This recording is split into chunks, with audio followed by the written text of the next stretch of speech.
आकाशवाणी छत्रपती संभाजीनगर केंद्र. ध्वनी चित्र.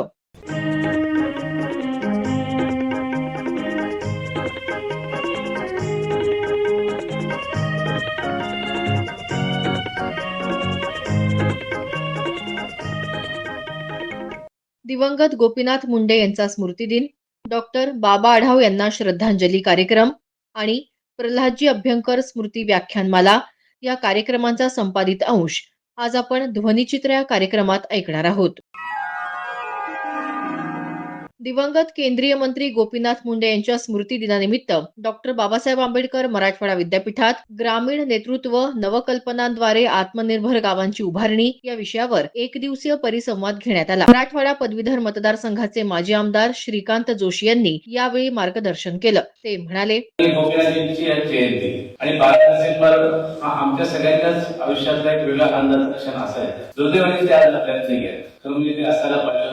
त्यांनी मराठवाड्याचं आमच्या सगळ्यांचं आपल्या सगळ्यांचं खूप मोठं नुकसान झालेली गोष्ट होती. पण गोपीनाथजींनी मला शिकवलेलं आहे की जी गोष्ट होऊन गेली त्याच्यावर फार काळ अडकून न पडता आपण आपला दिनक्रम पुढे चालू ठेवला. व्यक्तिगतरित्या गोपीनाथजींचे आणि माझे संबंध सगळे जगालाही माहिती आहेत, आपल्यापैकी मुलांना माहिती असेल. त्यांच्या सगळ्यात जवळच्या पैकी एक आणि माझ्यासाठी सख्या मोठ्या भावा इतके जवळचे आणि फक्त माझेच नाही तर माझ्या सर्व कुटुंबियांना अगदी माझ्या आईवडिलांची स्वतःच्या कधी निवडणुकीचा फॉर्म पाहिजे नाही आणि किती व्यस्त असले तर यांना मला तुमच्याशी बोलायचं म्हणून त्यांच्याशी राजकीय चर्चा करणारे अशा आमच्या घरातले खरे सख्खे भाऊ होते. आणि त्याच्यामुळे जेव्हा ते त्यांना नात्याची काही डेट माहित नसायची ते विचारले, गोपीनाथजी तुमचं श्रीकांतवर तेवढं का बरं होता श्रीकांत आम्ही चालत नाही. ते हसायचे म्हणजे आज तुम्हाला कष्ट करावं लागतील श्रीकांत जोडायला. मी म्हटलं तुम्ही असं नका बोलू माझ्या अडचण कधी तक्रार करायची असते की शेवट विशेषतः प्रमोदजी गेल्यानंतर विलासरावांचं ते खूपच इथे पडलेलं.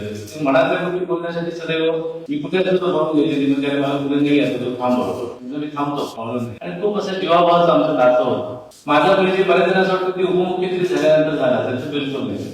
मी इंजिनिअरिंगच्या शेवटच्या परीक्षा केली आणि आम्ही त्या काळातले सगळे डॉक्टर इंजिनियर तत्कालीन संघाचे विभाग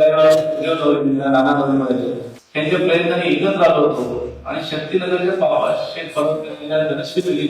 राहत होतो. त्यावेळी पहिली मराठवाड्याची पदवीधर मतदारसंघाची निवडणूक लागली होती. सुरेश शिरींच्या प्रचाराची पहिली राजकीय जबाबदारी मला नाना नवले संघाच्या एका अधिकाऱ्यामार्फत मला मिळाली होती आणि त्यावेळेस मी एक 300 मतदारांपर्यंत पोहोचलो आणि मतदानाला घेऊन येणार सुरेश शिरेंनाच मत द्यायला सांगलं असं जबाबदारी घेऊन काम करतो. निवडणुकीचा प्रचाराचा शेवटचा दिवस संपला आणि उद्या मतदान आहे. आम्ही सगळे गाठ उभवलो. सकाळी 6 वाजता एक मोठा आमच्या घरासमोर आणि एक चीफ बिल्डिंगच्या समोर मनोरमा शर्मा प्राचार्य त्यांच्या कॅम्पाऊंडवर आले आणि त्या कंपाऊंडवर पडले. सगळ्यांनी कोणाला गोपीनाथ मुंडे आल्यानंतर कोणी बोललं नाही.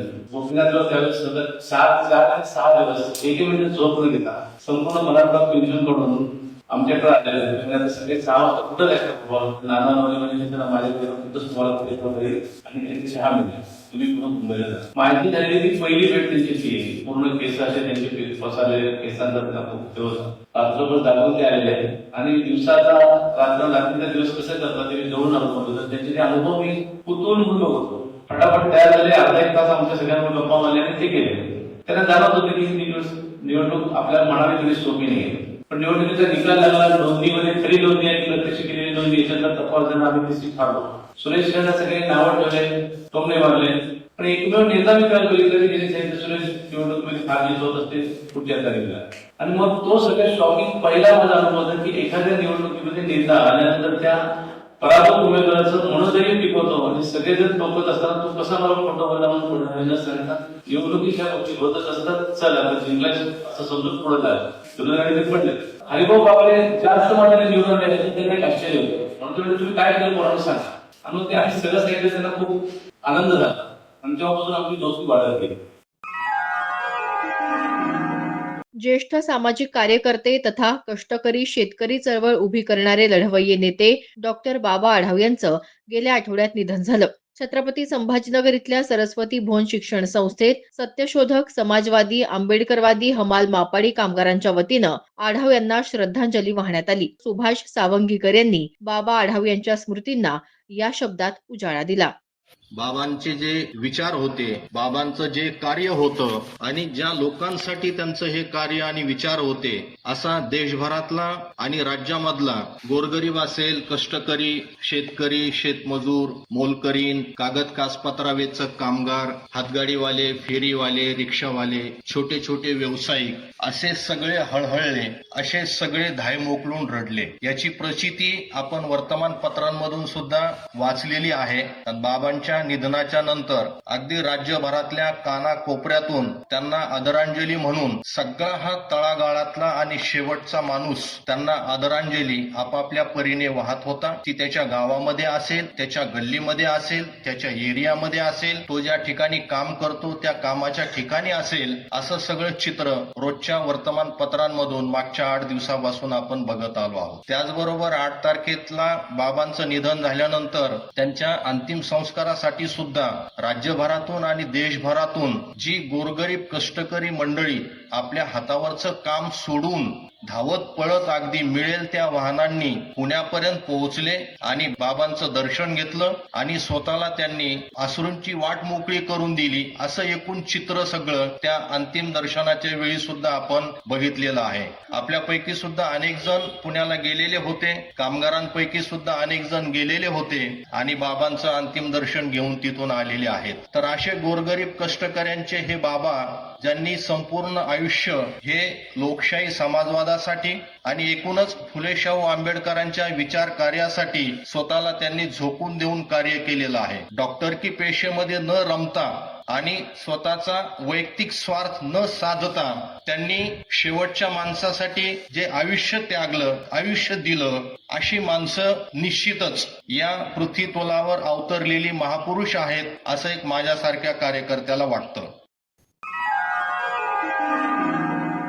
मराठवाडा युवक विकास मंडळाच्या वतीनं छत्रपती संभाजीनगर इथं दरवर्षी प्रल्हादजी अभ्यंकर व्याख्यानमाला घेण्यात येते. या वर्षीच्या या व्याख्यानमालेत ज्येष्ठ साहित्यिक तथा इतिहासकार डॉक्टर विश्वास पाटील यांनी मार्गदर्शन केलं. ते म्हणाले, आघाडी उघडायची झाली, काही झालं किंवा सरपंच असली, मराठी सिनेमा असला, प्रत्येक ठिकाणी पाटील का लागतो. मी त्यांना म्हटलं तुमचा गावगाड्याचा अभ्यास थोडा कमी दिसतो, कारण या सर्व प्रकरणामध्ये गावात पहिला पाटील लागतो आणि दुसरा कुलकर्णी लागतो. आणि पाटील हे आडनाव महाराष्ट्रामध्ये मी सांगितले काही ठिकाणी की 3 फळांभोवती फिरतं. एक उसाचं फळ, दुसरा कुस्त्याचा फळ आणि तिसरा तमाशाचा फळ. मित्र, 1988 साली वयाच्या 28व्या वर्षी माझी पानिपत ही कादंबरी प्रकाशित झाली आणि तेव्हापासून माझं हे शब्दांचं गुराळ हे असं सुरूच आहे. लेखनासाठी जो परिसर पुरेसा असावा लागतो तो परिसर काही मला लाभदायी होता असं वाटत नाही. मी जिल्हा परिषदेचा विद्यार्थी, नेरल्यासारखे एक छोटे गाव आणि त्या छोट्या गावामध्ये इयत्ता 7वी मध्ये फक्त 5 विद्यार्थी शिकणारे आणि त्याच्यामध्ये मी आलो. पण आम्हाला भेटणारे गुरुजी, तुम्हाला जीवनामध्ये उत्तम गुरु भेटला तर उत्तम मार्ग मिळतो असं म्हटलं जातं. आणि त्यामुळं त्या छोट्या गावामध्ये एक कांबळे नावाचे गुरुजी आणि दुसरे आपटे नावाचे गुरुजी 30 किलोमीटर मधून पावसाळ्यावरून यायचे आणि पावसातून चिखलातून येताना पुस्तकं घेऊन यायचे, ग्रंथ घेऊन यायचे. आणि त्यामुळं मी 7व्या इयत्तेच्या आधी संपूर्ण साने गुरुजी वाचून काढलेले होते. इयत्ता 5वी मध्ये असताना नाथ माधवांची वीर धवल नावाची कादंबरी वाचली. असं अनेक हे वाचन करता करता मी घडलो आणि माहितीये की मला असं वाटतं की कळत न कळत पण खुबीने ज्या गोष्टी मला मिळत नव्हत्या त्या मला निसर्गाने दिल्या. माझं गाव हे वारणीच्या काठावर डोंगरातली नदी आहे, पायावर पहाड आहे आणि त्या पहाडावर उभं राहिलं की एका बाजूला पन्हाळा दिसतो आणि दुसऱ्या बाजूला दूर विशाळगड दिसतो. ज्या वेळेला आम्ही गाई गोरे घेऊन जायचो त्यावेळेला दसऱ्यामध्ये छाती एवढं वाढलेलं गवत ज्या वेळेला वाऱ्यावर हालायचं त्यावेळेला मला वाटायचं की बाजीप्रभू देशपांडेंची घोडीच तिकडून धावत येत आहेत आणि गवत रान तुडवत येत आहेत. आणि म्हणून तिथला निसर्ग, तिथला माणूस सगळं मी टिकलं आणि त्या गावची गाणी, संगीत, लोकसंगीत हे अनुभवत मोठा झालो. त्यावेळेला आमच्या शाळेमध्ये एकदा कवितेचा तास होता. गुरुजी म्हणाले, आपल्या आवडत्या कविता म्हणा. मग त्या काळातल्या कविता, या बालानो या रे या, ढुमपट लेझिम चाले जोरात, किंवा लाडकी बावली होती माझी एक. मला गुरुजींनी सांगितलं पाटील म्हणा कविता. मी सुरू केलं कानावर हात ठेवून. नेसली ग बाई चंद्रकळा टिपक्याची, तिरपी नजर माझ्यावर या सावळ्या शिटी मारून करतो गोळा गोपाळांचा मेळा, राधिकेला आवळून धरतो मिठी मारतो गळा, शर्त झाली बाई याच्या निर्लज्जीपणाची. गुरुजी म्हणाले, ओ पाटील थांबा, ही शाळा आहे, ही तमाशाची कणात नव्हे. तुम्ही पाटी दप्तर घ्या आणि तुम्ही बाहेर पडा. आमच्या चुलत्याला कळलं, चुलते भाल्याची काठी घेऊन आले रानातून तसे. आणि त्याने गुरुजीला विचारलं की काय आमच्या लेकराचं काय चुकलं. हे काय लेकरू आहे, हा विद्यार्थी आहे, हा विद्यार्थी आमच्या शाळेला परवडणार नाही, तुम्ही दाखला घ्या आणि दुसऱ्या कुठल्या तरी शाळेमध्ये जा. चुलत्याने विचारलं तर मास्तर काय चुकलं ते तरी सांगा. गुरुजी म्हणाले, काय हा शिटी काय मारतो, राधिकेला आवडून काय धरतो. मग आमचे चुलते हसले आणि तंबाखूची बुकणी ओठात टाकत बोलले, अपर मास्तर आमचं लेकरू जे गाणं म्हटलं ते त्यानं कुणाचं म्हटलंय तुम्हाला माहिती आहे का. गुरुजींना सांगता आलं नाही आणि चुलते म्हणाले, अहो हे संत एकनाथांची ही गवळण आहे. आणि ज्या शाळेला संत एकनाथांचे शब्द रुचणार नाहीत, हपणार नाहीत, त्या शाळेमध्ये आम्हाला शिकायचंच नाही. ही माझी आणि आमची विद्याभ्यासाची भेटगाठ. मला असं वाटतं की मी ऐतिहासिक कादंबरी कधीच व्हायचं मी कधीही ठरवलं नव्हतं. मी लिहिणार नव्हतो, पण अगदी नाईलाजानं इतिहासातले काही महत्वाचे प्रसंग लोकांपुढे मांडावे यासाठी अपघातानं काही कादंबऱ्या माझ्या हातून घडल्या.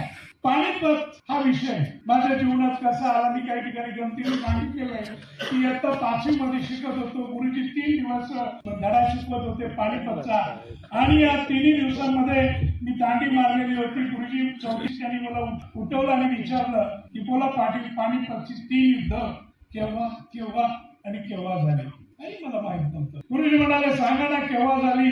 आणि मला काही माहिती नव्हतं, पण गुरुजी मला म्हणायचे नेहमी की उत्तर चुकलं तरी चालेल, पण आता उत्तर रेटून द्यायची सोय होती.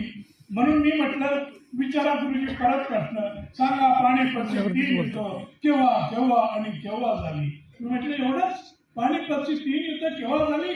अहो पहिलं झाल्यावर दुसरं झालं आणि दुसरं झाल्यावर तिसरं झालं. ज्या दिवशी माझ्या हातावरती छडी पडली की त्यावेळेच्या गीतानुसार छडी वाजे छम छम विद्या येई भर भर.